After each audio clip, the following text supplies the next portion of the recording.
what's up guys? This is the part 2 of the drawing tutorial using Paint Tool Sci, and I'm going to be showing you how to color the line art that we made from our previous video. So let's get to that, shall we? Okay, so I'm doing a voiceover again because the actual sound went away. So this is the coloring portion. How to color and how to shade. I'm just choosing the colors that I would like to use for my bow. I'm selecting. See how if you have a part that goes out, it'll just select everything. You don't want that, most likely. So you select your select tool, and it allows you to actually choose by like almost coloring it in. So all these spots that are blue, that's what you're selecting. So it's just going to be in those areas.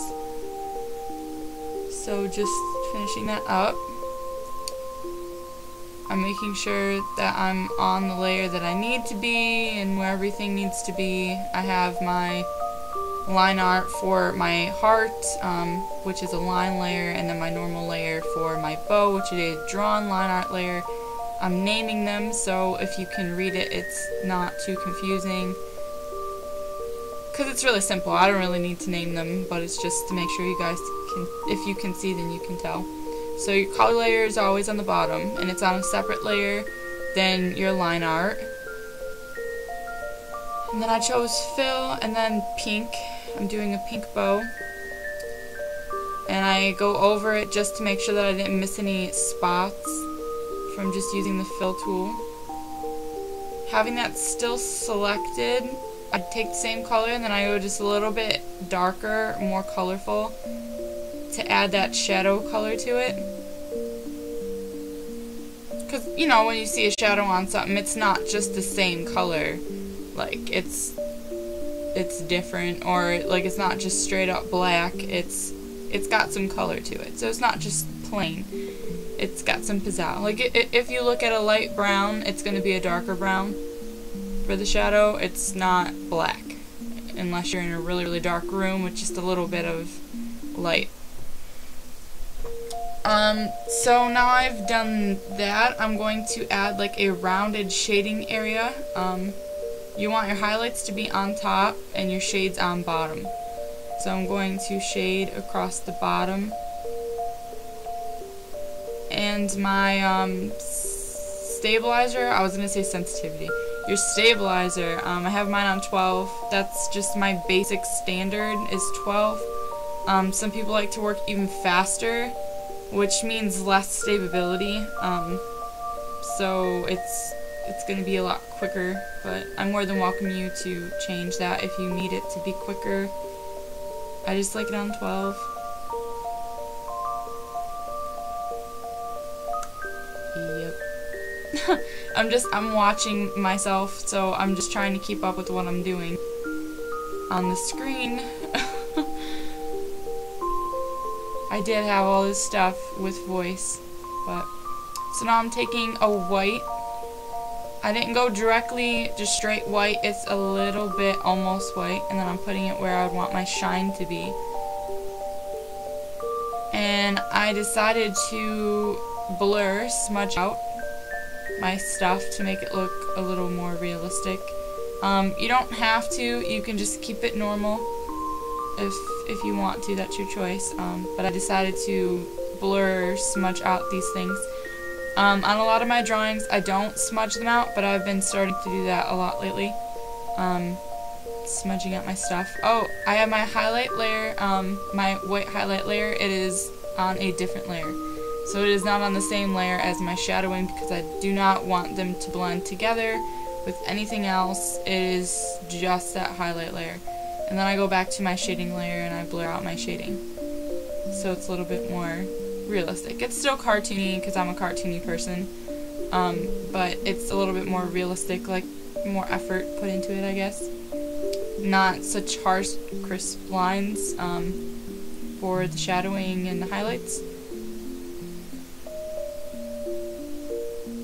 So just smudging all that out.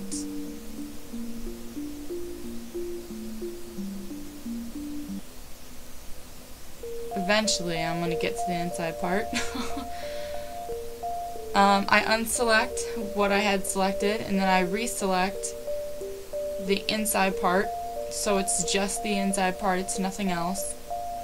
And then I go to a even darker than my shadowing, it's even darker than that shadowing, and I put it on the inside. It's just a little bit darker, not a whole lot. And then I just scribble over it to make sure it's got everything selected. Then I go darker than that. It's not a whole lot, it's just some. And then I do that same little kind of swoop, because it's kind of like a Hello Kitty bow. And our highlight portions are coming from the top. So you're going to have the shadows on the inside bottom, and it's going to be curved because the bow is curved. And then I'm blurring that out. You're not really going to have a highlight on the inside of something like this, because it's like a dip. It's almost like someone took the end of a clay ball tool and like pressed it in to make it like kind of round. So now for the heart, I'm going to do roughly the same thing. I am going to choose a reddish color, lighter than what I have selected for my line art. So I'm putting that down, and then I'm doing the same thing, double checking. This is just something that I've kind of come natural to quadruple check almost, to make sure that I haven't missed anything on the edges, because it's happened in the past and it's kind of hideous when you miss spots. So now I'm taking a lighter red color. It's almost pink, somewhere along that line. Now I just chose these colors. You can use any color. I mean, this is just what I chose for this. And then I'm taking, it's somewhere between the base color of the heart and then the line art. It's almost dark, but it's not like too dark. And then I'm going to blur it out.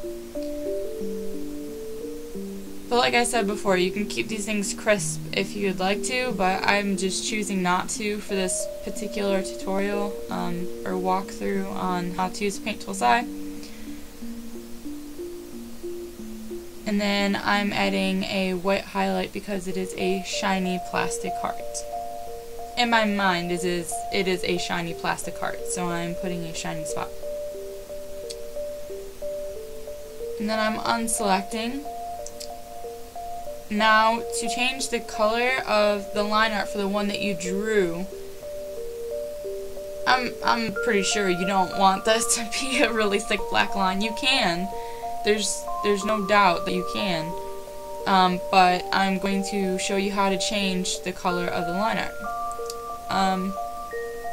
I'm choosing the colors that I would like, and over on the right hand side I just click this box. It's to preserve the layer that I have drawn, so it's just going to be that layer. Like, see how I can just color over everything and it just changes the entire color? It's really simple. You would actually think that it's a lot more complicated, but it's not. I actually thought that it was like some really big thing, like when other people did this, and that it was like really complicated, and now it's like actually my favorite part of drawing. It's the one thing that I look forward to. Changing the color of the lines. I love doing that. Like this way, I love just drawing it and then going back through and almost having everything match, like how I am now. It makes it look so it's cartoony, but like it's almost like embossed. I love how it looks. Now, because my background is white, you're not really seeing this, but my highlight is white, so our highlight is kind of coming along the whole top. So we are creating that effect with the base colors before we blend it out. So I'm just kind of placing the colors where I think they need to be and then blending them out. I might be a little bit off because this is just for tutorial purposes. I'm not actually going to use this bow for anything, I don't think. If I do, I can just go back and change it if I really want to. And I'm going to make a background layer so you can see how everything looks. Yep, that's how it looks. I think it looks really nice, really crisp. It's clean, it's neat. It's not messy.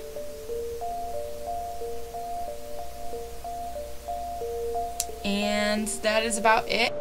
If you have any questions or anything that wasn't really answered enough or confusing, leave it in the comment box below and I will answer it there or make another video kind of answering your questions. And I love you all. Keep it super cute and crafty, and I will talk to you later. Bye!